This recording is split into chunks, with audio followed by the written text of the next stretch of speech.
KPK sebenarnya tahu nggak sih Anies bayar utang pakai apa? Katanya sih udah dianggap lunas.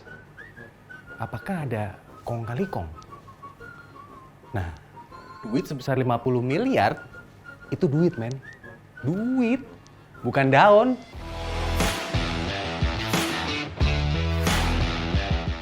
$50 miliar itu gede apa gede? Hah? Gede banget apa gede apa? Kan bukan cuma 50 juta, sehingga bisa direlain gitu aja. Sekarang gue mau nanya, pengusaha mana coba yang mau ikhlasin 50 miliar, man? Jangankan 50 miliar, 5 miliar pun pasti kan ditagih kan biasanya, ya nggak? Kecuali bisa cetak duit sendiri, man. Fahri Hamzah ikut nimbrung soal ikhlas nggak ikhlas. Dia nulis gini, men, 3 hari yang lalu di Twitternya. Nih, saya belum ikhlaskan yang 30 miliar itu karena itu jatah anak yatim. Itu niat saya. Tweetnya pada tanggal 7 Februari 2023. Bang Fahri mah bisa aja doi curcol. Emangnya PKS masih punya utang 30 miliar sama Bang Fahri? Gue mah udah lupa. Nah, sekarang gue mau lanjut bahas Anies, guys. Lunasin utangnya pakai apa? Ya nggak? Nah, tapi kayaknya lebih asik kalau kita ngomongin Ahok dulu ya, oke?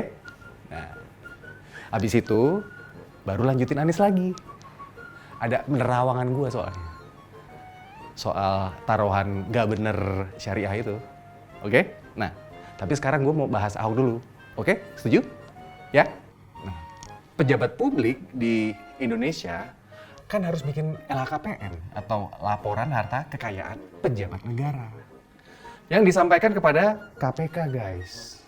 Nah, oleh karena itu, menjelang Pilkada Jakarta tahun 2017 lalu, Ahok pun melaporkan harta kekayaannya kepada KPK. Waktu itu, pada tahun 2016, Ahok punya harta yang mayoritas berupa tanah dan bangunan.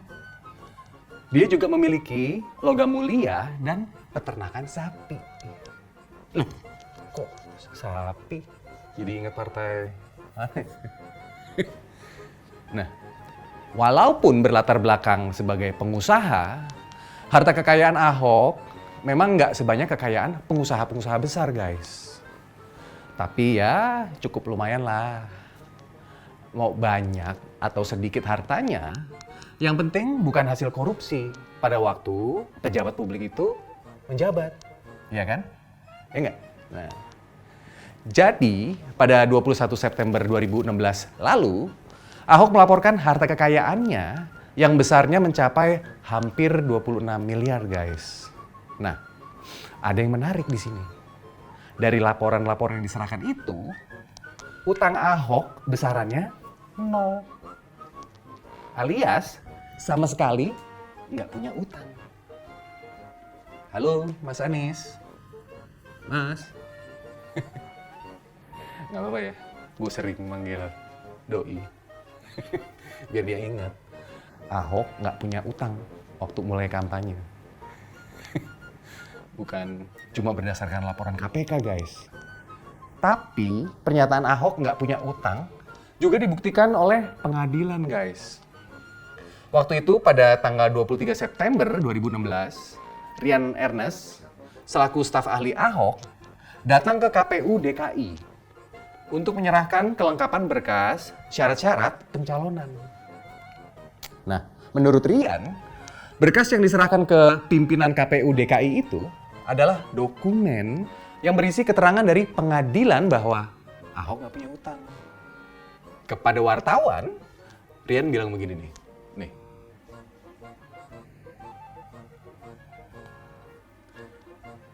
Nggak punya utang, Ahok malah ngutangin pihak lain.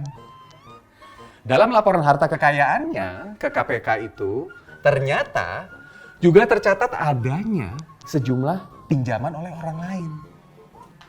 Yaitu piutang dalam bentuk pinjaman uang lebih dari 435 juta rupiah. Ahok gitu loh. Ya enggak? Sekarang gimana sama doi? Mas Anies. Nah, berdasarkan laporan pihaknya sendiri nih ke KPK, Anies Baswedan tercatat memiliki harta senilai 7,5 miliar rupiah. Nah, hutangnya hampir 4,5 miliar rupiah, guys. Nah, doi bilang begini nih. Memang begitu, memang segitu kekayaan saya. Nah, kata Mas Anies, waktu itu di kantor Persatuan Wartawan Indonesia di Jalan Kebon Sirih. Nah, waktu itu juga Anies sempat nyeletuk bahwa dirinya kebanyakan utang.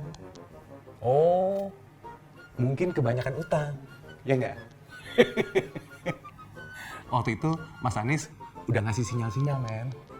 Doi kebanyakan utang. Emang di laporan tersebut juga tercatat ada utang Mas Anies yang hampir sebesar 4,5 miliar rupiah. Tapi mungkin juga Anies udah kepikiran mau ngutang buat biaya kampanye. Dan alam bawah sadarnya Anies kayaknya nggak bisa diem. Kayak mau ngaku gitu loh kepada publik. Ya udah, sekarang terbongkar Anies ngutang 50 miliar buat pilkada. Buat politik. Menurut lo gambling nggak tuh? Kalau menurut gue sih gambling banget, men. Iya kan? Gambling, guys. Judi. Halo, fansnya Bang Roma. Mau nyanyi nggak? Judi. Nah, kalau dari bocoran perjanjian yang disampaikan oleh juru bicara Anies, itu sih kayak semacam taruhan sih menurut gua. Kalau misalnya nih, kalau menang bla bla bla bla, kalau kalah bla bla bla bla, itu kan taruhan, iya nggak? Taruhan Aki. Nah, fansnya Bang Roma mana? Nyanyi lagi kita. Judi. Lanjut. Nah, kita ulas pernyataan juru bicara Anies tuh. Dan juga juru bicaranya Pak JK. Ya. Nah, mereka, si Henry Satrio sama Hussein Abdullah, kelihatannya kompak banget ya. Kompak. Pertama, Henry Satrio mengklaim bahwa bentuk perjanjian Anies Sandi itu sebagai budaya baru yang diciptakan oleh Anies dalam pilkada. Budaya baru. Budaya baru apaan? Itu sih taruhan gaya baru menurut gua. Budaya baru.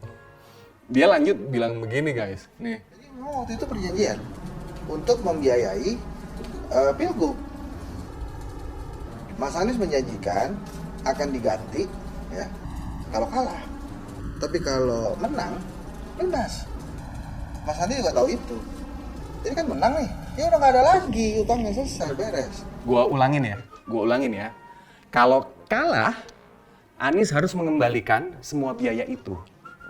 Bayangin, taruhan dengan nilai 50 miliar, tapi hartanya Mas Anies cuma 7 miliar lebih deh. Nah, kalau kalah, gimana bayarnya ya? Mau ngorbanin keluarganya atau gimana? Kan gila kan? Iya kan? Itu judi parah itu sih menurut gua. Gua nggak tahu kalau itu khilaf atau apa ya. Parah, men. Nah, lalu apa kata Hussein Abdullah? Nih. Nih, baca. Nih, dia ngomong lagi nih. Gua ulangi lagi ya. Hasil perjuangannya mereka nikmatin berdua. Ya. Tercium bau sesuatu nggak? Hah? Lo nyium nggak? Nah, gimana nih KPK? Hah? Itu loh, banyak kelebihan bayar yang dideteksi oleh BPK.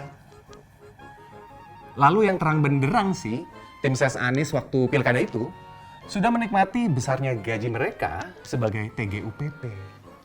Sementara Wagub Sandi Uno sudah mengundurkan diri pada tahun 2018 lalu. karena lebih memilih menjadi wakil presiden berduet dengan Pak Prabowo. Nah, Anies menikmati apa? Bisa dong bayar lunasin utangnya. Oke? Sampai bertemu lagi bersama gua si Sahid. Ciao!